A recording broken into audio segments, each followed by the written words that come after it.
গাৱনী। নমস্কাৰ, অৰুণোদয় লাইভৰ বিশেষ অনুষ্ঠান ষ্টেট টপিক আন্দোলনৰ আজি ৰাজনীতি নহয়, আজি সংস্কৃতি। 1924 চন 1924 চনত উত্তৰ অসমত স্থাপন হৈছিল বান ষ্টেজৰ সমসাময়িকভাৱে পানীগাঁও প্ৰগতি সংঘ, আৰু সেই সময়তে 70 দশকত দুখনকৈ অসমীয়া ছবি নিৰ্মাণ কৰিছিল পানীগাঁও চিনেমা। মোৰ লগত বৰ্তমান সময়ত উপস্থিত আছে বিশিষ্ট শিক্ষাবিদ তথা অভিনেতা পৰেশ বৰা ডাঙৰীয়া, আপোনাক মোৰ অনুষ্ঠানলৈ স্বাগতম জনাইছোঁ। নমস্কাৰ। মোৰ লগত আছে সেই সময়ৰ বৰ্তমান 70 দশকৰ মহোময়ী অভিনেত্ৰী মীনা বৰা। কেনেদৰে এখন ছবি আৰম্ভ কৰিবলৈ আপোনালোকে সক্ষম হৈছিল, মানে 100 বছৰ পাৰ হৈ গ'ল পানীগাঁও প্ৰগতি সংঘ, অকণমান আপোনালোকৰ পৰা মই প্ৰথম কেইটামান লাইন শুনিব বিচাৰিছোঁ। কথাটো হ'ল কি, পানীগাঁও প্ৰগতি সংঘ 1924 চনত প্ৰতিষ্ঠা হৈছিলে। তাৰ শিল্পীসকল মোকে আদি কৰি মোৰ দেউতা ভোলানাথ বৰা, তেওঁৰে সন্তান ভোলানাথ বৰাই প্ৰতিষ্ঠা কৰিছিল পানীগাঁও প্ৰগতি সংঘ। সেই সময়ত এওঁ উল্লেখ কৰিছে যে বান ষ্টেজৰ সমসাময়িকভাৱে সেই সময়ত ভোলানাথ বৰাই বান ষ্টেজৰ লগত সম্পৰ্ক ৰাখি পানীগাঁও প্ৰগতি সংঘত পানীগাঁৱৰ সেই সময়ৰ ডেকা ল'ৰাক লগত লৈ পানীগাঁও প্ৰগতি সংঘটো প্ৰতিষ্ঠা কৰিছিল। বিষ্ণু ৰাভা, জ্যোতিপ্ৰসাদ আগৰৱালা, ফণী শৰ্মা, গজেন বৰুৱা, উত্তৰ অসমত কিন্তু এই নাটকৰ যি প্ৰতিষ্ঠাপক আছিল তেখেত আছিল ভোলানাথ বৰা, অৰ্থাৎ আপোনাৰ পিতৃ। গতিকে মানে কেনেধৰণৰ এটা পৰিৱেশ সেই সময়ত আছিল? ভোলানাথ বৰা নাটক বলি আছিল। তেওঁ শিক্ষা সাংস্কৃতিক জগতৰ এজন পুৰোধা ব্যক্তি আছিলে, মানে চব জানিছিলে। নাটক পৰিচালনা কৰিছিলে, নাটক লিখিছিলে, অৰ্গেনাইজ কৰিছিলে নাটকৰ সম্পৰ্কত ডেকা ল'ৰাবিলাকক গোট খাই পেলাই। সেই তেতিয়া তেওঁ মনত খেলালে যে ইতিমধ্যে কৈ গৈছেই আমাৰ ভূঞাদেৱে যে আমাৰ বান ষ্টেজৰ লগত সম্পৰ্ক যিবিলাক আছিলে, বিষ্ণু ৰাভাকে আদি কৰি গজেন বৰুৱা, আমাৰ ফণী শৰ্মা, এওঁলোকৰ লগত এটা সান্নিধ্যত লাভ কৰিছিলে ভোলানাথ বৰাই। তেতিয়াৰ পৰাই পানীগাঁও প্ৰগতি সংঘৰ বিহুৱে সংক্ৰান্তিয়ে বিশেষকৈ পূজাত এখন নাটক কৰিছিলে, অনুষ্ঠান মঞ্চস্থ কৰিছিলে সেই সময়ত। আৰু তেতিয়াৰ পৰাই মানুহৰ সেই সময়ত তাত ক্ৰমাগতভাৱে যিবিলাক উঠি আহিলে, যেনেকৈ মই আহিলোঁ, আমাৰ জীৱন বৰা, মোতকৈ শ্ৰেষ্ঠ, তীৰ্থ চেলেং, ভুৱন দত্ত আদি কৰি তেওঁলোক উঠি আহিলে, উঠি অহা নৱপ্ৰজন্ম সেই সময়ত। আৰু সেই তেতিয়াৰ পৰাই আমি লগ হৈছিলোঁ আৰু নাটকৰ প্ৰতি আমাৰ আকৃষ্ট হৈ গৈছিলোঁ খুব সাধাৰণভাৱে। সেই সময়ত 70 দশকৰ মহোময়ী অভিনেত্ৰী, আজিৰ দিনতো মহোময়ী হৈ আছে বাৰু। মই বাইদেউ ওচৰলৈ বিচাৰিছোঁ, কওকচোন অনুভৱ কেনেকুৱা সেই সময়ততো পূজাখনৰ উন্নতি হওক বা পঢ়াখনেই হওক? সেই সময়ৰ মই বৰ সৰু ছোৱালী আছিলোঁ, কিন্তু যদিও কৰিলোঁ মানে প্ৰথম শ্বটটোতে মই ছাকচেছফুল। মানে ব্ৰজন বৰাই মোক খুব ভাল পাইছে, মানে ডাঙৰ ভাল আগৰ এক্ট্ৰেছবোৰ সেই মানে পৰা নাছিলে। মোৰ যে সেইখিনি হ'ল, কাৰণ মই সৰু আছিলোঁ, আহিছোঁ কৰিছোঁ, গতিকে ভালেই হৈছিলে। আৰু মোৰ চৰিত্ৰটো আছিলে পূৰ্ণিমা দেই। আৰু সেই সময়ত মই ইমান এটা অনুভৱ কৰিব পৰা নাছিলোঁ। কৰিলোঁ যেতিয়া চিনেমা ৰিলিজ হ'ল বা মই মানে এতিয়া দিন বাঢ়ি অহাৰ লগে লগে তেতিয়াহে অনুভৱ কৰিছোঁ যে এটা মানে ভাল মানে বস্তু এটা পাইছিলোঁ। আৰু আমি আশাও কৰিছিলোঁ আগতে চিনেমা কৰাটো, আমি চিনেমা খুব চাইছিলোঁ। গতিকে চিনেমা কৰাটো যে কিমান ডাঙৰ কথা। ছাৰৰ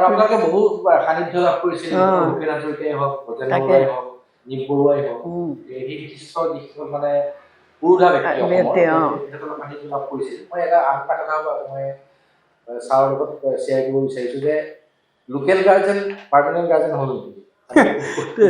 পূজাখনৰ মতে যেতিয়া ৰাষ্ট্ৰপতি বিশেষ পুৰস্কাৰ লাভ কৰিলে, ৰজত কমল বঁটাৰ শেষ সময়ত নাছিল চাগে, ৰাষ্ট্ৰপতি যেতিয়া পুৰস্কাৰ লাভ কৰিলে, মানে লোকেল গাৰ্জেন পাৰ্মানেণ্ট গাৰ্জেন হ'ল নেকি? তেতিয়া হৈছিলে আমাৰ ফিচাৰ ফিল্মৰ কাৰণে আমি গৈছিলোঁ, যাবলগীয়া হৈছিলে হেৰিলৈ, অসমীয়া ছবি যিমান আছিলে ফিচাৰ ফিল্ম। তাৰপিছত শ্ৰেষ্ঠ হৈছিলে আমাৰ উপজাখনৰ মাটি, তাৰ কাৰণে আমাক পুৰস্কৃত কৰিছিলে। VV গেইট তেতিয়া প্ৰেচিডেণ্ট আছিলে, ৰাষ্ট্ৰপতি আছিলে।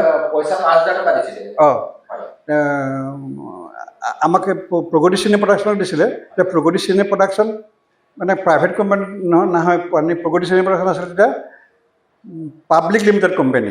এই কথাটো বহুতে নাজানে বা বহুতে পাহৰিছে যে পাব্লিক লিমিটেড আৰু প্ৰাইভেট কোম্পানী পাৰ্থক্য আছে। যে পাব্লিক লিমিটেড কোম্পানীত গভৰ্ণমেণ্টক যিটো টেক্স দিব লাগে 60% দিব লাগে, আৰু প্ৰাইভেট কোম্পানীত কমকৈ দিলেও হয়। গতিকে সেইটোৰ যে আমাৰ হেৰি সমস্যা এটা সৃষ্টি হৈছিলে।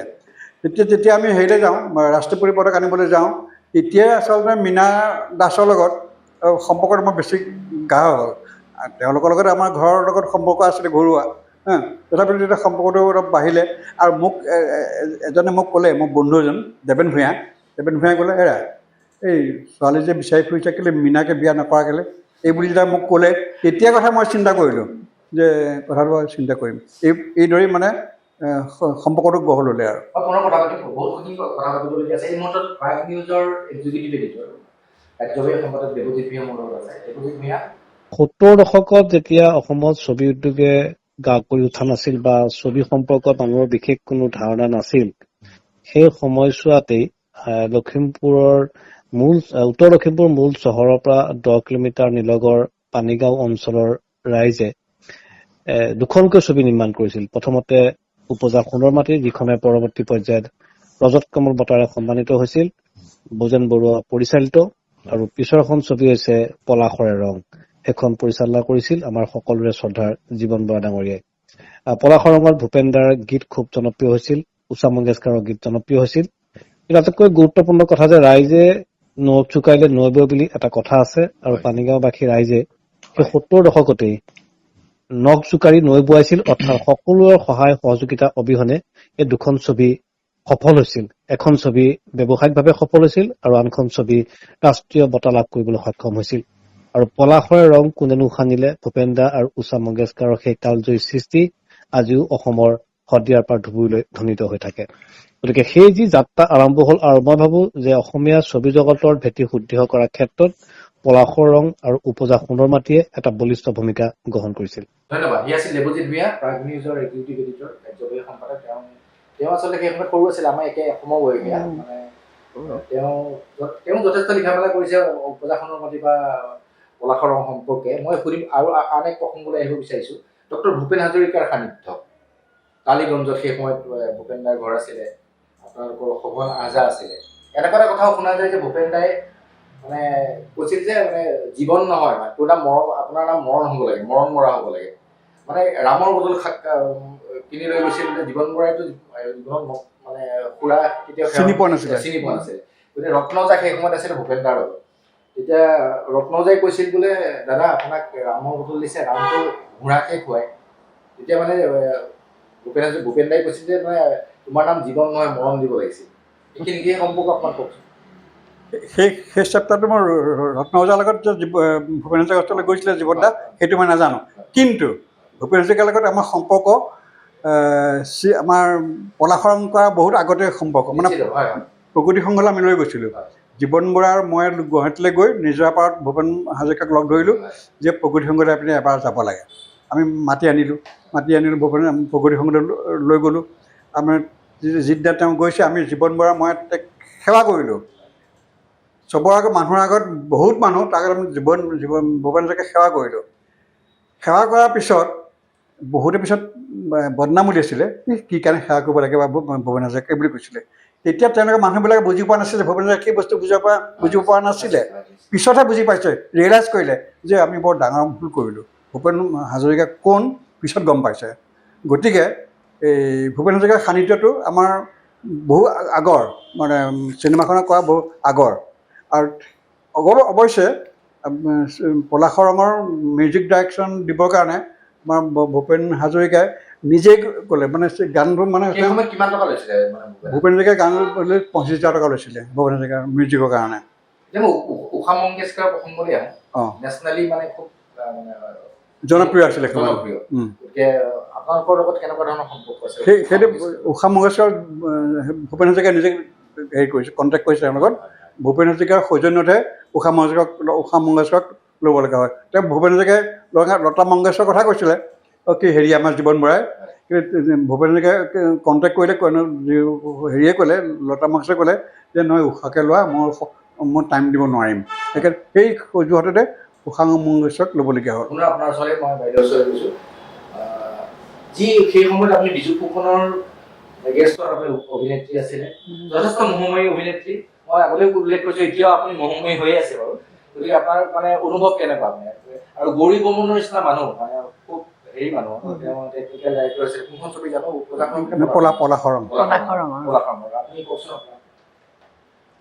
এনেই বিজু ফুকনৰ লগততো মই কৰিলোঁ আৰু সেই ডাঙৰ হিচাপে কৰিলোঁ মানে আৰু মানে সৰু বুলি নহয় আৰু এতিয়া মানে এনেই ধৰা ভাল লাগিছিলে মানে গোটেইখনে মোক সহযোগ কৰিছিলে মই যথেষ্ট সৰু আছিলোঁ মেট্ৰিক দি উঠিছোঁহে আৰু আজিকালি ছোৱালীবোৰৰ নিচিনা নহয় নহয় গতিকে তেওঁৰ লগতো ভাল আৰু গৌৰী বৰ্মনৰ আকৌ এটা কথা আছিলে তেওঁৰ বৰ খং আছিলে আমাৰ মানে বৰজান দাই কৰিলে মই খুব ভাল পাওঁ তেতিয়াতো বৰজান দা নাই তেওঁ কৰিব লগা হৈছিলে গতিকে অকণমান মানুহটো অকণ খঙাল আছিলে এনেই বিৰাট মৰম কৰে তেওঁৰ অকণখনতো কৰিছোঁ মই চিলড্ৰেন পিকচাৰ গতিকে এনেই ভাল আছিলে কিন্তু কেতিয়াবা এনেকুৱা খং উঠি যায় নহয় তেতিয়া মানে পিছত আমাৰ নকৰো লাগি যায় আৰু আমি সৰু বয়সৰ ছোৱালী কোনোবাই যদি গালি পাৰে তেতিয়া আমি বেয়া পাওঁ নহয় সেই তেনেকুৱা আৰু মই বজেন বৰুৱাৰ প্ৰসংগত আপোনাক সুধিব বিচাৰিছোঁ বজেন বৰুৱা অসমৰ মানে ছবি জগতৰ যদি আমি কওঁ তাৰমানে মানে তেওঁ আছিলে এটা পাথ ফাইণ্ডাৰ তেওঁ আৰম্ভ কৰিছিলে গোটেই বস্তুটো মানে জ্যোতিপ্ৰসাদৰ কথা মই জ্যোতিপ্ৰসাদ আগৰৱালা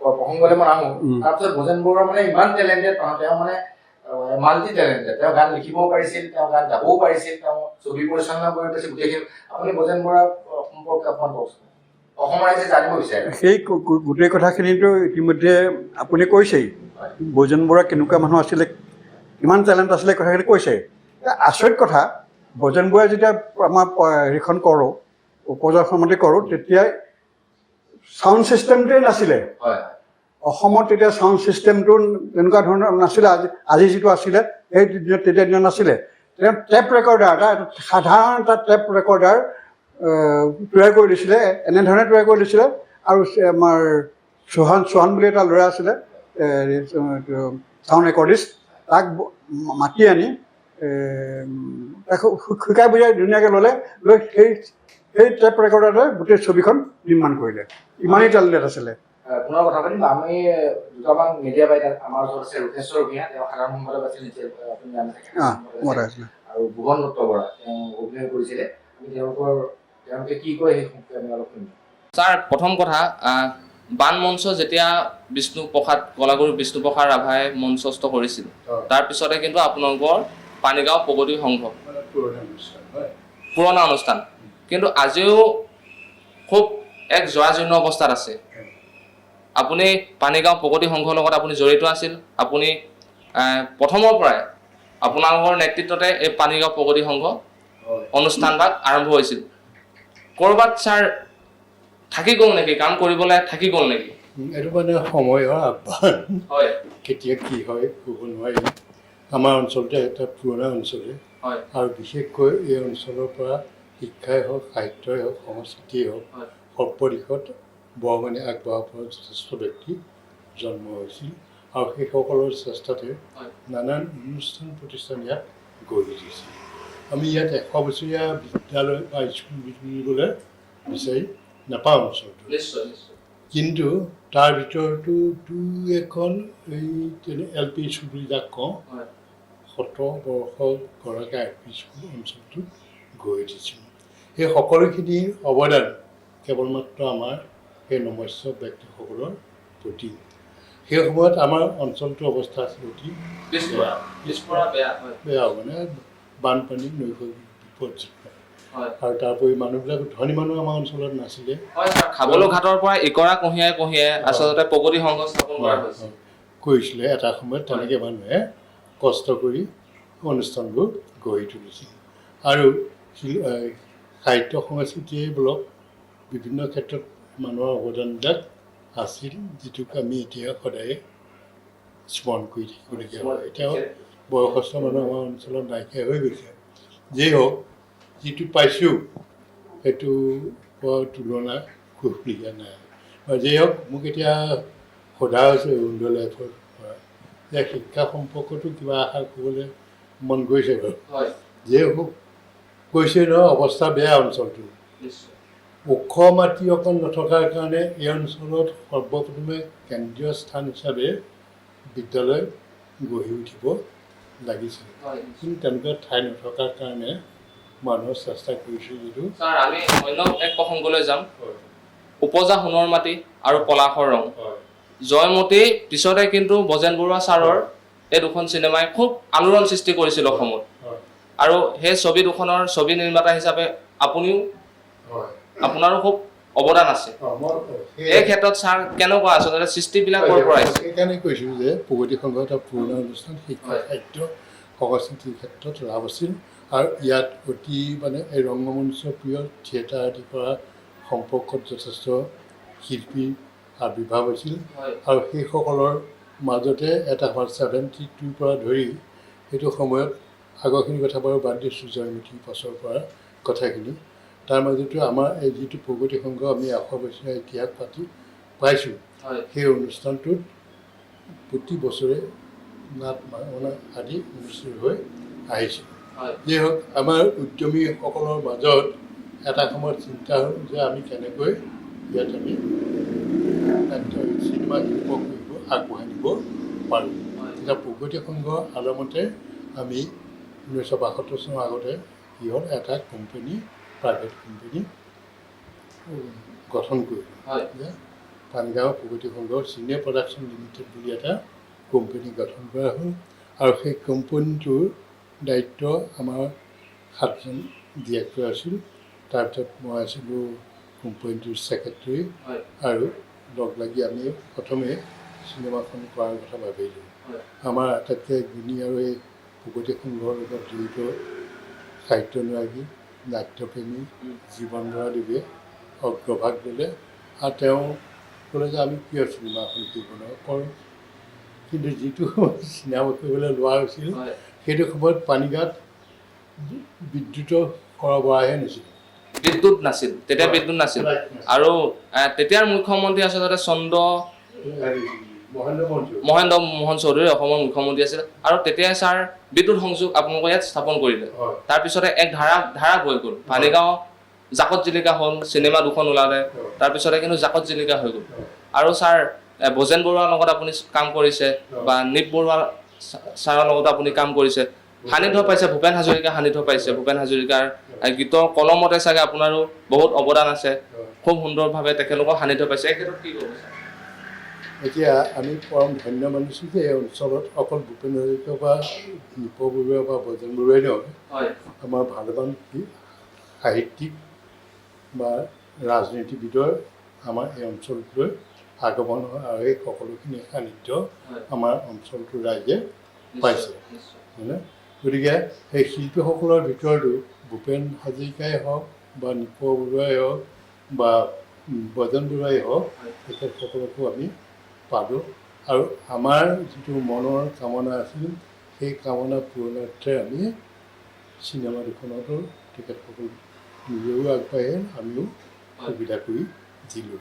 আমাৰ আৰ্থিক যথেষ্ট নাছিল, কৈছে যে প্ৰগতি সংঘ প্ৰগতি চিনে প্ৰডাকশ্যন নামৰ এটা প্ৰাইভেট কোম্পানী খোলা হ'ল, সেইটোত আমি অংশীদাৰত্ব কৰিছিলোঁ 100 টকা, প্ৰায় 1 লাখ মানুহৰ 100 টকাকৈ আমি শ্বেয়াৰ সংগ্ৰহ কৰি পুঁজিটো গঠন কৰিছোঁ, আৰু সেই সামান্য পুঁজিৰ সৈতে আমি কামত আগবাঢ়িছিলোঁ।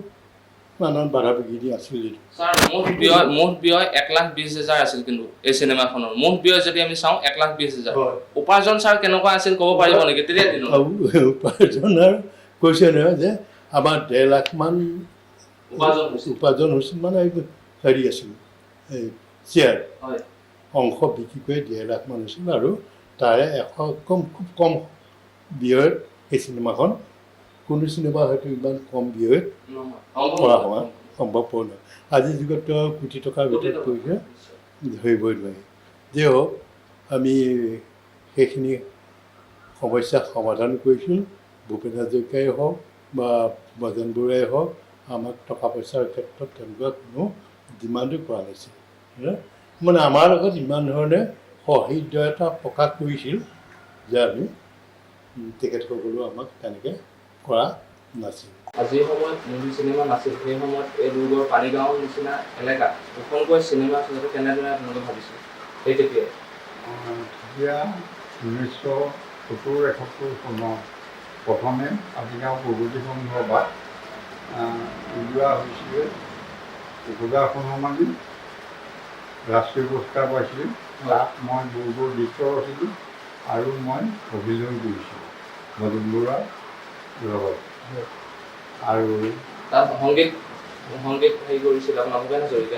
সংগীতত আছিলে ভূপেন হাজৰিকা। তাৰপিছত আপোনাৰ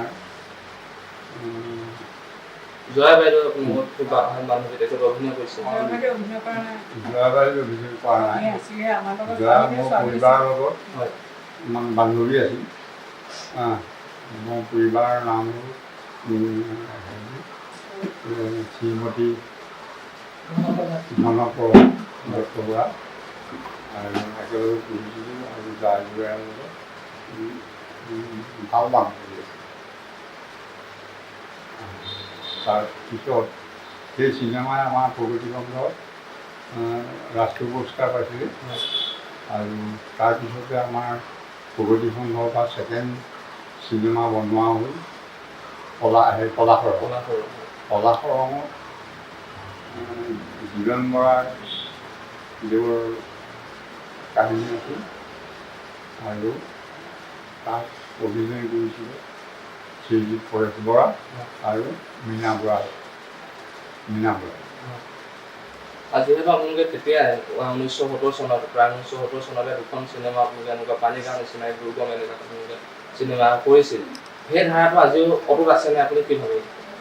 কেনেদৰে চাব? সেইটো সেই তেতিয়াৰ দিনৰ সেইসকল ডিৰেক্টৰ, মিউজিক ডিৰেক্টৰ বা চিনেমা বোলছবি ডিৰেক্টৰ কোনো নাই। গতিকে এতিয়া বৰ্তমান তেখেতসকল নোহোৱাৰ কাৰণে আমাৰ কাম বন্ধ হৈ গৈছে আৰু অসুবিধাত পৰি আছে। আৰু আপোনালোকৰ যিখন উপজা সোণৰ মাটি সেই চিনেমাখন বজেন বৰুৱা ছাৰে পৰিচালনা কৰিছিল।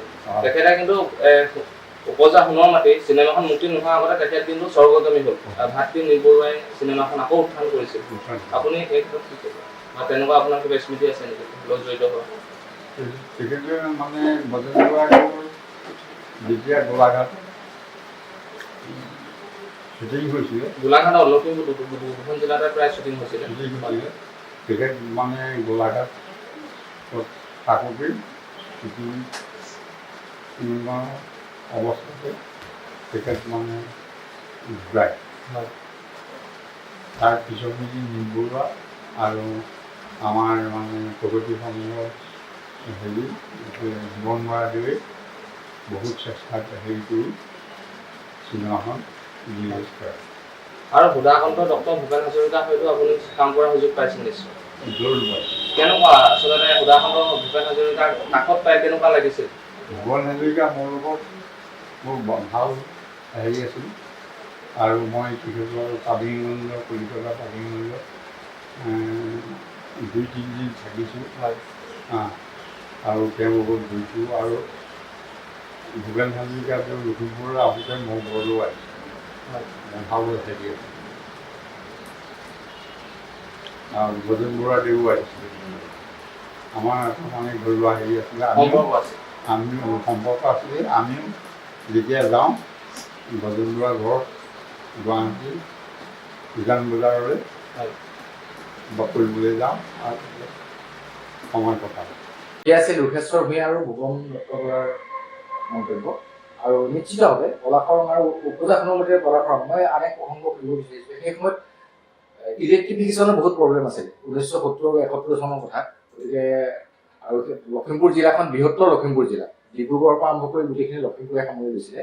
গতিকে এই ইলেক্ট্ৰিফিকেশ্যনৰ ক্ষেত্ৰত সেই সময়ত মুখ্যমন্ত্ৰী আছিলে মহেন্দ্ৰ মোহন চৌধুৰী। গতিকে মানে কিবা সহায় কৰিছিল নে? আমি শুনামতে লখিমপুৰ প্ৰথম ইলেক্ট্ৰিফিকেশ্যন হৈছে, পানীগাঁৱত প্ৰথম ইলেক্ট্ৰিফিকেশ্যন হৈছে। পানীগাঁৱত প্ৰথম নহয়, পানীগাঁৱত লখিমপুৰ 59-60 চনত লখিমপুৰত হৈছে। এতিয়া মই ক্লাছ 10ত। আৰু পানীগাঁৱত হৈছে 1972 কেতিয়া হৈছিলে? 72। তাতকৈ 3 বছৰ আগত হৈছে পানীগাঁৱত। মানে পানীগাঁৱত আছিলে কি আছিলে 220 440 আছিলে। সেই 440 এখন ছবি নচলে। বজেন বৰাক যেতিয়া আমি আনিবলৈ গ'লোঁ তেতিয়া বজেন বৰাই ক'লে যে চিনেমাত এখন কৰিবলৈ গ'লে হেৰি লাগিব 440 লাগিব। আগতে 220 আছে 220 প্ৰথমতে 220 আছে 220 পানীগাঁৱত গৈছে। মোৰ ঘৰটো আছিলে, আমাৰ বংশী ভূঞা ঘৰটো আছিলে। বংশী ভূঞাটো কৈ থওঁ যে বংশী ভূঞা তেখেতৰ ককায়েক নিৰণ ভূঞা প্ৰেম ভূঞা এই তেওঁলোকৰ সৌজন্যতে তেওঁলোকে মাটিদান দিলতহে পানীগাঁও প্ৰগতি সংঘটো হৈছে। তেওঁলোক ধন্যবাদৰ পাত্ৰ। এই তেওঁ বংশী ভূঞাৰ ঘৰতে প্ৰথম পানীগাঁৱত হেৰি হৈছে এইটো নাম পাতিছিলে। সেই নামৰ দিনাই পানীগাঁৱত প্ৰথম তেওঁলোকৰ ঘৰতে ইলেক্ট্ৰিফিকেশ্যন লাইট জ্বলিছিলে। তাৰপিছত মোৰ ঘৰটো হৈছিলে, পানীগাঁৱৰ কেইবা ঘৰটো হৈছে বাৰু, খুব তেনেকুৱা নাছিলে। কিন্তু কথাটো হ'ল কি যে সেই 220 কেতিয়া এখন কেমেৰা নচলে। কিন্তু বজেন বৰাই প্ৰথম সেইটোৱে কৈছিলে, গতিকে আপোনালোকে এইটো কাম কৰক যে 440 অনাৰ ব্যৱস্থা কৰক। যেতিয়া লখিমপুৰ ডিষ্ট্ৰিক্ট ঘোষণা কৰা হ'ব তালৈ মহেন্দ্ৰমান চৌধুৰী আহিব। এই সুযোগটো আমি গ্ৰহণ কৰিলোঁ। জীৱন বৰা, লক্ষেশ্বৰ ভূঞা, পৰেশ বৰা আমি গোট খাই পেলাই চিন্তা কৰিলোঁ যে আমি এই সুযোগটো গ্ৰহণ কৰিব লাগিব। মহেন্দ্ৰমান চৌধুৰীক আমি ক'ব লাগিব আৰু তাৰ আগতে আমি বজেন বৰাকো আনিব লাগিব। বজেন বৰাকো অনা হ'ল এই হেৰি লখিমপুৰলৈ। পানীগাঁৱত আনিলে, পানীগাঁৱত আহিলে 70 চনৰ 3 অক্টোবৰ দিনা পানীগাঁৱলৈ আমি তেওঁক লৈ গ'লোঁ মহেন্দ্ৰমান চৌধুৰীক। সেই সময়ত লখিমপুৰৰ ইঞ্জিনিয়াৰ আছিলে বাণী বৰুৱা, ইলেক্ট্ৰিকেল ইঞ্জিনিয়াৰ, আৰু SDO আছিলে ৰহমান বুলি এজন। বাণী বৰুৱাক মানে মিটিঙত বজেন বৰুৱাৰ কথাখিনি ক'লে, বুজাই ক'লে যে এখন ছবি পানীগাঁও নিচিনা জেগাত এখন ছবি কৰিবলৈ ওলাইছে, বৃহৎ স্বাৰ্থ, গতিকে এনেকুৱা স্বাৰ্থটো পূৰণ কৰিবৰ কাৰণে আমাক হেৰি লাগিব, ইলেক্ট্ৰিফিকেশ্যন লাগিব, 440 লাইনটো লাগিব, এইটো ব্যৱস্থা কৰি দিব লাগিব। এইবুলি তেওঁক ৰিকুৱেষ্ট কৰিলে মহেন্দ্ৰমান চৌধুৰীক। আৰু মহেন্দ্ৰমান চৌধুৰীয়ে তেতিয়া এই হেৰি তাতে আছিলে, ইঞ্জিনিয়াৰ আছিলে বাণী বৰুৱা। অলপ দিনৰ আগতে বাণী বৰুৱা ঢুকাইছে বাৰু। এই বাণী বৰুৱাক ক'লে যে কামটো কৰি দিয়া। উইদিন 15 days 15 দিনৰ ভিতৰত বাণী বৰুৱাই লখিমপুৰত 440 লাইনটো কৰি দিলে। আপোনাৰ ওচৰত মই বাইদেউৰ ওচৰত যাব বিচাৰিছোঁ। পলাশৰে ৰং কৰিলো খানিলে, এই গানটো লৈ মানে এতিয়াও সেই যথেষ্ট পপুলাৰ গান, জনপ্ৰিয় গান। সেই গানটো পিকচাৰেশ্যন কৰা হৈছিল অকণমান কওকচোন। অসমৰ ৰাইজে জানিব বিচাৰে। নহয়, এই পলাশৰে ৰং গানটো হেৰি কি বুলি কয়, আমাৰ শেৱালিহে পিকচাৰেশ্যন কৰিলে। তাৰ মোৰ লগত দিয়া কথা আছিলে, কিন্তু সেই সময়ত এটা ঘটনা হ'ল, গতিকে তাৰ কাৰণে নহ'লে। তাই আৰু হেৰিয়ে কৰিছিলে, অৰুণে অৰুণ বজবৰুৱা, হিৰো। আৰু মোৰ দাদা আছিলে অৰুণ দেই। আমি যেনিবা এটা বঙালী পৰিয়াল আছিলোঁ। তেতিয়া মই তাৰ ডাঙৰ আছিলোঁ, ময়ো হিৰইন আছিলোঁ। কিন্তু গানটো আকৌ এই মানে হেৰি শেৱালি মুখত দিলে তাৰমানে।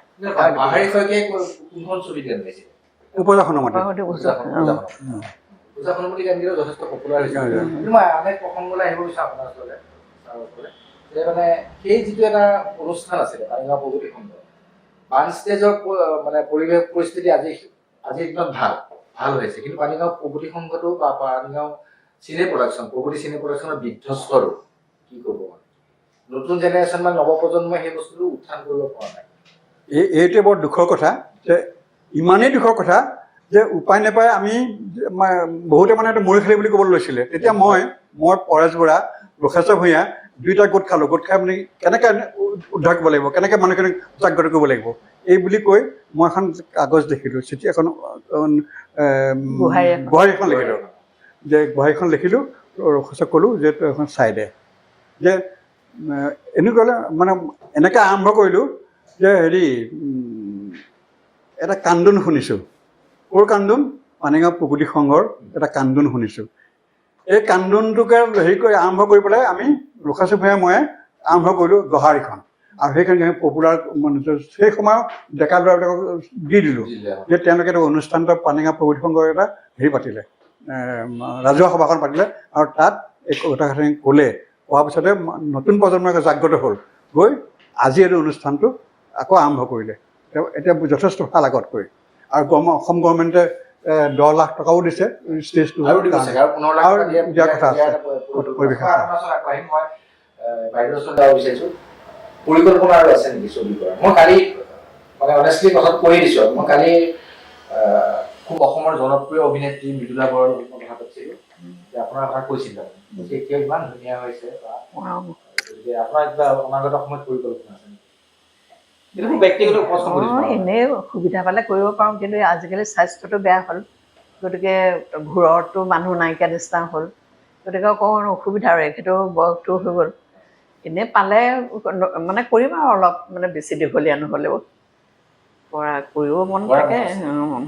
অনাগত সময়ত পানীগাঁও চিনে প্ৰডাকশ্যন বা পানীগাঁও প্ৰগতি সংঘক লৈ আপোনাৰ কি পৰিকল্পনা আছে? আপোনাক যথেষ্ট মানুহে সন্মান কৰে, অকল পানীগাঁও বুলি নহয় গোটেই জিলাখনৰ কথা মই যদি ক'বলৈ যাওঁ। নাই, আমাৰ অতি সাংঘাতিক পৰিকল্পনা আছিলে। পৰিকল্পনাটো কি যে আমি পানীগাঁও প্ৰগতি চিনে প্ৰডাকশ্যনটো কেলৈ প্ৰতিষ্ঠা কৰিছিলোঁ? আমাৰ উদ্দেশ্য এটা আছিলে যে আমি ৰেগুলাৰ পানীগাঁও প্ৰগতি চিনে প্ৰডাকশ্যনৰ পৰা আমি ৰেগুলাৰ চিনেমা কৰিম। আৰু সেইকাৰণে আমি ভাবিলোঁ কি আমাক এজন হেৰি লাগে, পৰিচালক এজন লাগে। সেইকাৰণে ভুৱন দত্তদেৱে হেৰি কৰিলে, প্ৰপ'জেল দিলে, এটা কাম কৰোঁ আমি জীৱন বৰাকে আমি পাৰ্মানেণ্ট পৰিচালক হেৰি কৰোঁ, ৰাখোঁ। কিন্তু মানে পলাশৰ কৰোঁতে প্ৰথম কৰিব, তেওঁ পৰিচালনা কৰিব, তেওঁক এজন আমি টেকনিকেল ডাইৰেক্টৰ এজন আমি লৈ লওঁ। এই বুলি আমি টেকনিকেল ডাইৰেক্টৰজনৰ কাৰণে গৌৰীব অৰুণাচললৈ গ'লোঁ। গৌৰীব অৰুণাচললৈ গ'লোঁ সেই সময়ত। আৰু গৌৰীব অৰুণাচলত যেতিয়া গ'লোঁ ভুৱন দত্ত বৰাই মই গ'লোঁ। তেওঁ য'ত থাকে মানে তেওঁক বিচাৰি উলিয়াবলৈ মোৰ কষ্ট হ'ল। লঘোণে ভোকে আমি পাহাৰ বহাই বিচাৰি গৈ পেলাই তেওঁক ঘৰটো উলিয়াই ইমান ভোক লাগিছে। আমি সুধিলোঁ যে খাবলৈ কি আছে? বোলে হেৰি আছে, ভাত আছে আৰু ৰঙালাও ভাজি আছে আৰু একো নাই। তাকে দিয়ক বুলি ক'লোঁ। আমি ৰঙালাও ভাজিৰ সৈতে ভাতটো খালোঁ। খাই আজিও সেই তৃপ্তি আজিলৈকে যোৱা নাই, ইমানেই ভাল লাগিছিলে। আৰু সেই তেওঁকেই আমি টেকনিকেল ডাইৰেক্টৰ পাতিলোঁ। কিছু বছৰ আগতে মানে ভূপেন্দ্ৰৰ তেতিয়া স্বাস্থ্য বেয়া, নিজৰ পৰা মই এটা ব্যক্তিগত সাক্ষাৎকাৰ ল'বলৈ গৈছিলোঁ। তেতিয়া মোক সুধিছিল যে তুমি সেইখন গাঁৱৰে নেকি, পানীগাঁও? কৈছে ইমান এখন মানে সেই সময়তে ইমান সাংঘাতিক ধৰণে সাংস্কৃতিকভাৱে মানে হেৰি থকা গাঁও। আজিৰ সময়ত মানে পৰিৱেশ পৰিস্থিতিটো কেনেকুৱা? আপোনালোকৰ কথা সুধিছিলে, যিয়ে নহওক। গতিকে আপুনি কি ভাবে যে আপুনি কি নৱপ্ৰজন্মক মানে আপুনি কি উপদেশ দিব বিচাৰে? পানীগাঁও প্ৰগতি সংঘ বা পানীগাঁও প্ৰগতি চিনে প্ৰডাকশ্যন আগবঢ়াই লৈ যাব। এই পানীগাঁও প্ৰগতি চিনে প্ৰডাকশ্যনটো এতিয়া আমি নাইকিয়া কৰি দিলোঁ। সেইটো এতিয়া সম্ভৱ নহয়। আৰু এতিয়া জীয়াই থকাৰ ভিতৰত আমি দুজনেই জীয়াই আছোঁ, মানে হেৰি লোকেশ্বৰ ভূঞা আৰু মই, মানে বৰ্ড অফ ডাইৰেক্টৰ্ছৰ। বাকী যিকেইজন আছিলে হেৰি চিত্ৰ চেলেং, ভুৱন দত্ত, বকুল ভূঞা, প্ৰফুল্ল বৰুৱা, দেৱেশ শইকীয়া আৰু হেৰি দেৱেন বৰুৱা, তেওঁলোকতো গুচি গ'ল। আমি কেইজনে আছোঁ। এতিয়া আমি নিথৰোঁ, আমিতো কৰিবলৈ একো সাধ্য নাই এতিয়া আমাৰ কৰিবলৈ। আমি যিখিনি কৰিলোঁ সেই তেতিয়াই কৰিলোঁ, তাৰপিছত এতিয়া সম্ভৱ নহয়। প্ৰগতি চিনে প্ৰডাকশ্যনৰ কথা নকৰোঁ, পানীগাঁও প্ৰগতি সংঘৰ পৰা ক'ব পাৰোঁ, কিন্তু প্ৰগতি চিনে প্ৰডাকশ্যনৰ পৰা এতিয়া আমাৰ নাই। মই আৰেক প্ৰশ্ন দিব বিচাৰিছোঁ ব্ৰজেন বৰুৱা, তাৰপিছত ব্ৰজেন বৰুৱাৰ ভাতৃ নীপ বৰুৱা। নীপ বৰুৱা কেনেকৈ ইনভল্ভ হৈ আছিল ছবিখন? সেইটো এটা ডাঙৰ দুখৰ কথা যে ইতিমধ্যে হেৰি প্ৰজাসনমাতে শ্বুটিং যেতিয়া হৈ আছিলে, গানৰ শ্বুটিং হেৰিত গোলাঘাটত, তেতিয়া ব্ৰজেন বৰুৱাদেৱ 27 জুনত ঢুকালে। এই ঢুকোৱাৰ পিছত আমাৰ মহাবিপৰ্যয় পৰিলে। আমাৰ কমিটি মানে বৰ্ড অফ ডাইৰেক্টৰ্ছৰ মিটিং পাতিবলগীয়া হ'ল। মিটিং পাতি পেলাই আমি চিন্তা কৰিলোঁ যে কি কৰা যায়। এতিয়া ব্ৰজেন বৰুৱা ঢুকোৱাৰ সময়ত আকৌ জীৱন বৰুৱাৰ লগত তেওঁ ফেমিলিৰ মাজত এটা কাজিয়া এখন সৃষ্টি হৈছিল। যিটো কাৰণে এতিয়া জীৱন বৰুৱা ডাইৰেক্ট যাব নোৱাৰা হ'ল। এতিয়া তেওঁলোকে জীৱন বৰুৱাৰ পিছত চব কথা মোকে কয় যে মোকে দায়িত্ব দিলে। এতিয়া মই নীপ বৰুৱাৰ ওচৰলৈ যাবলগীয়া হ'ল। নীপ বৰুৱাক ক'লোগৈ, তেওঁ ক'লে হ'ব মই কৰি দিম। কিন্তু আচল কথা কি, সেই সময়ত তেওঁ নীপ বৰুৱাই যিখিনি এডিটিংটো কৰি দিব তাৰ কাৰণে মাত্ৰ 1000 টকা লৈছে। মাত্ৰ 1000 টকা লৈছে মাত্ৰ হেৰি এডিটিঙৰ কাৰণে। আৰু নীপ বৰুৱাক এডিটিং মানে কৰি থাকোঁতে অৱশ্যে প্ৰযোজক হিচাপে মোৰ লগত এটা কাজিয়াও হৈছে তেওঁৰ লগত।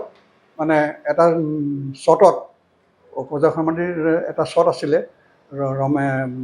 আমাৰ বিজু ফুকন, প্ৰশান্ত হাজৰিকা আৰু মীনা দাসৰ লগত। এই শ্বটটো মানে মানে আমি এইটো কি কয়, কি খেতিটো কৰিছোঁ ন, সমবায় ভিত্তিত যদি খেতি কৰিম, সমবায় ভিত্তিত যদি খেতি কৰিম, এইটো আমাৰ তিনিজনৰ মানে একাত্ম হ'ব লাগিব। এইবুলি ইজনে সিজনৰ ওপৰত হাতখন দিয়ে। কৰ্মদন কৰে, সেইটো মানে তেওঁ নিপবোৰে কাটি দিছিলে। মই ক'লোঁ এইটো কি বোলে নচলিলে অসমলৈ এতিয়া এইটো নচলিব। মই বোলো কিয় নচলিব, চলিব এই বুলি মই আকৌ ৰেকৰ্ডিং কৰোঁতে হেৰি কৰি এই আমাৰ এডিটৰক ক'লোঁ যে এইটো লগাই দিয়া।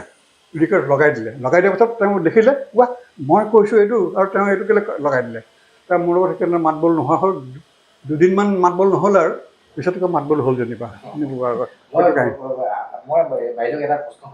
নায়িকা বিষয় কিছু বছৰ নহয় কিছু মাহৰ আগতে কাশ্মীৰ শইকীয়া বৰুৱা তেওঁৰ লগত মই কিবা এটা সাক্ষাৎকাৰ কৰিবলগীয়া তেতিয়া আপোনাৰ প্ৰসংগটো ওলাইছিলে। মোক তেতিয়া কাশ্মীৰ বাইদেউ কৈছিলে যে মানে মীনাই যদি তাৰমানে অভিনয় যদি মানে কৰিয়ে থাকিলেহেঁতেন তেতিয়াহ'লে মানে ছুপাৰষ্টাৰ হৈ থাকিল অসমত। মানে মৃদুলা বৰুৱাই হওক বা বাকী যি কেইগৰাকী আছে সেই প্ৰসংগত কি ক'ব? বিদ্যা ৰায় হওক, মৃদুলা বৰুৱা, বিদ্যা ৰাও, সেইবোৰ আমাৰ খুব মানে ভাগ্যৰ কথা। কাৰণ মোৰ ডাঙৰ ল'ৰাৰ মৃত্যু হ'ল, তাৰপিছৰ পৰা মোৰ ভালকৈ কথা চথাবোৰে মনত নোৰোৱা হ'ল। তেওঁ আৰৱত চাকৰি কৰি আছিলে, সি ঢুকোৱাৰ পিছৰ পৰা মোৰ আৰু বেছি মানে দুখটো বেছি হ'ল। গতিকে কিবা মন নোযোৱাৰ নিচিনা হৈ গ'ল। আমি এখেতৰো হৈছিলে, কিন্তু আজি অলপমান দিনৰ পৰাহে আমি অলপমান ভাল হৈছোঁ বুলি ক'ব লাগিব। মইতো কথাবোৰ ইমান পাহৰি যাওঁ, কি ক'ম আৰু। আপোনাক মই আন এক প্ৰসংগ সুধিব বিচাৰিছোঁ যে আপুনি সৰু ছোৱালী আছিল সেই সময়ত মেট্ৰিক পাছ কৰিছে, নায়িকা কেনেকৈ হ'ব?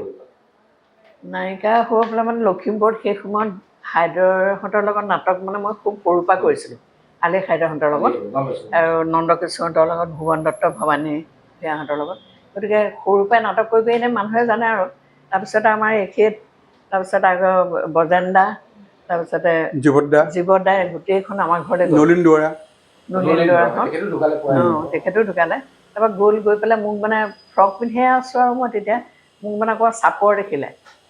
আৰু চাপৰ দেখি পেলাই তেখেতলোকে বেলেগ মানে এক্ট্ৰেছৰ ওচৰলৈ গ'ল আৰু মানে এক্ট্ৰেছৰ বিচাৰি গৈ পেলাই সেই বস্তুটো এখেতহঁতে ক'ব পাৰিব। তাৰপিছত আকৌ মোকেই ল'ব লগা হ'ল আৰু লাষ্টত। পিছত আকৌ মই কওঁনে যে মীনা দাস যেতিয়া মানে চাপৰ দেখি পেলাই বজেন বৰুৱাই হেৰি কৰি তেওঁ ক'লে নহয় এইটো নচলিব হ'ব, চাপৰ হ'ল এই বুলি কোৱাত আমি জীৱন বৰা, মই, নলিন দুৱৰা, বজেন দা আমি গ'লোঁ হেৰিলৈ। এজন মানুহে আমাক ক'লে যে আমুকত এজনী ভাল ধুনীয়া ছোৱালীজনী আছে।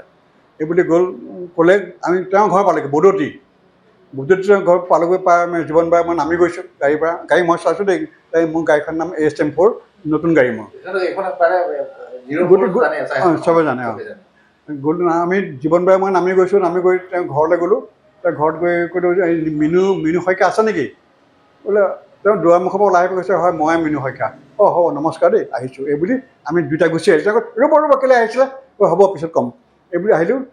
তাৰমানে দেখিয়ে আমাক ৰিজেক্ট কৰিলোঁ দেখাৰ লগে লগে। তাৰপিছত এজনে ক'লে যে এই হেৰিত হেলেমত নেপালী গাঁৱত দুজনী ছোৱালী আছে, এই বৰ ধুনীয়া ছোৱালী, কুণ্ডত কটা ছোৱালী, এই দুজনী তেওঁৰ ওচৰলৈকে যাওক। আমি তেওঁলোকৰ ওচৰলৈ গ'লোঁ। হয় অতি ধুনীয়া ছোৱালী, দুজনী নেপালী ছোৱালী। বজেন বৰুৱাই তেওঁলোকে কথা পাতিলে, লগত লৈ পেলাই কথা পাতিলে। তাৰপৰা ক'লে আহিলে আমাৰ ওচৰলৈ, নহ'ব।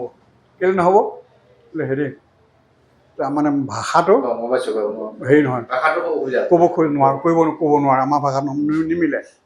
এই বুলি কৈ তেওঁ আকৌ আমি মীনা দাসৰ ঘৰলৈ আহিবলগীয়া হ'ল। তেওঁ মীনা দাসক ক'লে যে হেৰি কৰাচোন, এই মেখেলা চাদৰ পিন্ধি আহা। মেখেলা চাদৰ পিন্ধি আহিলে, আহি দেখিলে অক্ষৰ দেখিলে হ'ব এই চলি যাব। এই বুলি মীনা দাসক নায়িকা কৰি লোৱা হ'ল। এই কাহিনীটো 1977 চন এখন তথ্যচিত্ৰ কালীগঞ্জৰ পৰা আপুনি হেৰি কৰিছিল 1977ত মানে গৌৰীবমনো আছিল লগতে। গৌৰীবমন ডাইৰেক্টৰ আছিল, টেকনিকেল ডাইৰেক্টৰ। তেওঁ মোক ক'লে এইখন কৰোঁ আহা, পাৰিবনে কৰিব? মই কৰিম, প্ৰডিউচ কৰিব পাৰিবনে? মই প্ৰডিউচ কৰিম। নামটো হ'ল death of N unknown Indian. আৰু কাহিনীটো হেৰি হৰেণ ভূঞা। হৰেণ ভূঞাক চবে চিনি পায়, সাহিত্যিক ডাইৰেক্টৰ আছিলে। তেখেত ঢুকালে। সেই তেতিয়া মানে শ্বুটিং কৰাৰ পাছত যেতিয়া ভইচ দিব লাগে নহয়, ডকুমেণ্টাৰী ভইচ দিব লাগে, এতিয়া ভূপেন হাজৰিকা হেৰিত আছে, ডাবিং নহয় ভইচ দিব লাগে, ডাবিঙে বুলি কয়, ভইচ দিব লাগে। হেৰি ভূপেন তাতে থাকে, তালিগঞ্জত থাকে। হেৰিয়ে মই গ'লোঁ, নহয় গৌৰীবমনে মই গ'লোঁ। ভূপেন দা ক'লে হা কেলৈ আহিছা? কাম এটাত আহিছোঁ আৰু কি কাম কোৱা এনেকুৱা ধৰণৰ হেৰি কৰিছিলোঁ এখন ডকুমেণ্টাৰী কৰিছিলোঁ ভইচটো আপুনি দি দিব লাগে হ'ব মই কৈ দিম মই বোলো কিবা দিম নেকি খং কৰিলে কি দিবা তোমালোকে মোক মানে ইতিমধ্যে পলাশৰং হেৰিবিলাকৰ কৰিছোঁ তেওঁলোকৰ সম্পৰ্কতে গঢ়ি উঠে পইচাৰ কথা নক'লে সেইটো মানে কিমান মহান মানুহ ভুৱন হাজৰিকা তাতে গম পাই গ'ল ধন্যবাদ ইমানখিনি সময় দিয়াৰ বাবে যথেষ্ট অসমৰ লখিমপুৰ জিলা বা পানীগাঁও বুলি কথা ক'ব নাই উত্তৰ অসম বা অসমৰ দুগৰাকী বিশিষ্ট ব্যক্তি পৰেশ বৰা এজন সু অভিনেতা মই আৰু এটা কথা চাহ বাগানৰ মেনেজাৰ দিছিলে তেখেতক কিন্তু পানীগাঁও হাইস্কুলখন তেওঁ প্ৰতিষ্ঠা কৰিছিল প্ৰতিষ্ঠাপক মানে প্ৰধান শিক্ষক তাৰ পৰৱৰ্তী সময়ত অধ্যক্ষ হৈছিলে আৰু বাইদেউ এখন স্কুলৰ শিক্ষকতা কৰিছিল ইমানখিনি সময় দিয়া চাহ বাগানৰ কথা কওকচোন এই চাহ বাগান নগ'লোঁ মানে মই য'ত থাকোঁ গঙামুচুৰী ঘৰ গঙামুচুৰী ৰায়চাপ গঙামুচুৰী ঘৰ তাত মোৰ জেঠাই সৰু জেঠাই তেওঁৰে বহুতে চিনি পাব এতিয়া তাৰ অসমৰ DGP আছিলে জয়ন্ত নাৰায়ণ চৌধুৰী তেওঁৰে ঘৰত মই থাকি গৈছিলোঁ মোৰ জেঠাইদৰে মই যেতিয়া BSc পাছ কৰি ওলাই আহিলোঁ তেওঁ মোক ক'লে নৱদত্ত আছে তেওঁৰ গাড়ী হেৰি আছে বাগান আছে দুখন তই এখনত সোমাব পাৰ এইবোৰ নৱদত্তৰ লগত তেওঁ কণ্টেক্ট কৰিলে নৱদত্তই ক'লে হ'ব মই এছিষ্টেণ্ট মেনেজাৰ এটা কৰি দিম বাৰু এইবুলি তেওঁ অফাৰ এটা মোক দিলে তেওঁ মই দুদিনমান গ'লোঁ আৰু এটা মোক হেৰি কৰিলে চাহপাতবোৰ এই সমান কৰিব লাগে সমান কৰিব কেনেকৈ হেৰি কৰিব লাগে দেখুৱালে তেওঁ দেখুওৱা নাই তেওঁ মানুহে দেখুৱালে এইবাৰ দুবাৰমান মাৰি চালোঁ মই নোৱাৰিলোঁ ভাল নালাগিলে তেতিয়া মই ইতিমধ্যে পানীগাঁও হাইস্কুল প্ৰতিষ্ঠা হৈছে আমাৰ তীৰ্থস্থলীদেৱে মোলৈ হেৰি কৰিলে খবৰ দিলে যে ইয়াতে আমি স্কুল এখন পাতিম এইবুলি মই সেইটো এৰি পেলাই মই ইয়ালৈ গুচি আহিলোঁ পানীগাঁৱতে আহি স্কুল প্ৰতিষ্ঠা কৰিলোঁ হেডমাষ্টাৰ হ'লোঁ প্ৰিন্সিপাল হ'লোঁ আৰু পানীগাঁও হায়াৰ ছেকেণ্ডেৰী স্কুল বুলি ক'লে চবেই চিনি পোৱা হৈ গ'ল অসমৰ প্ৰায়বিলাক মানুহে চিনি পায় পানীগাঁও হায়াৰ ছেকেণ্ডেৰী স্কুল মানে প্ৰখ্যাত স্কুল এখন হৈ গ'ল ধন্যবাদ ইমানখিনি সময় দিয়াৰ বাবে মই পুনৰ অসমৰ বিশিষ্ট শিক্ষাবিদ অভিনেতা আৰু মোৰ লগত থকা মহময় অভিনেত্ৰী মীনা বৰাক পুনৰ ধন্যবাদ জ্ঞাপন কৰিছোঁ ধন্যবাদ থাকিলে সুস্বাস্থ্য কামনা কৰিছোঁ ভালে থাকক পুনৰ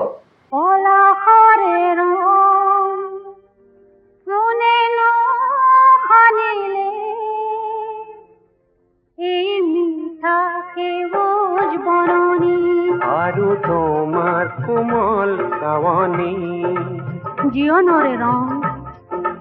জীৱনৰে ৰং পলাশে সানিলে কোমল কোমল ঘাঁহনি আৰু তোমাৰ